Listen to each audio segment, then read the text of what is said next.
தேனி மாவட்டம் உத்தமபாளையத்தில் மத்திய பாதுகாப்பு படையினர் அதிரடி அணிவகுப்பு.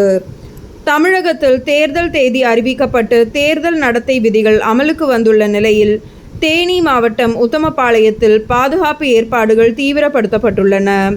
இதன் ஒரு பகுதியாக பொதுமக்களிடையே பாதுகாப்பு குறித்த விழிப்புணர்வை ஏற்படுத்த மத்திய பாதுகாப்பு படையினர் மற்றும் தமிழக காவல்துறையினர் இணைந்து கொடி அணிவகுப்பு நடத்தினர். உத்தமபாளையம் உட்கோட்ட காவல்துறையினருடன் மத்திய பாதுகாப்பு படை வீரர்கள் இந்த அணிவகுப்பில் பங்கேற்றனர்.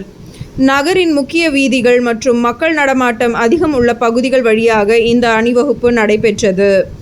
அணிவகுப்பின் மூலம் பொதுமக்கள் அச்சமின்றி வாக்களிக்கவும், தேர்தல் நேரத்தில் அமைதியை பராமரிக்கவும், பாதுகாப்பு பலமாக இருப்பதை உறுதிப்படுத்தும் வகையில் இந்த நடவடிக்கை மேற்கொள்ளப்பட்டது. அணிவகுப்பை கண்ட பொதுமக்கள் தேர்தல் பாதுகாப்பு குறித்த நம்பிக்கையை பெற்றனர். வரும் நாட்களில் மாவட்டத்தின் பிற பகுதிகளிலும் இதுபோன்ற அணிவகுப்பு நடத்த திட்டமிடப்பட்டுள்ளது.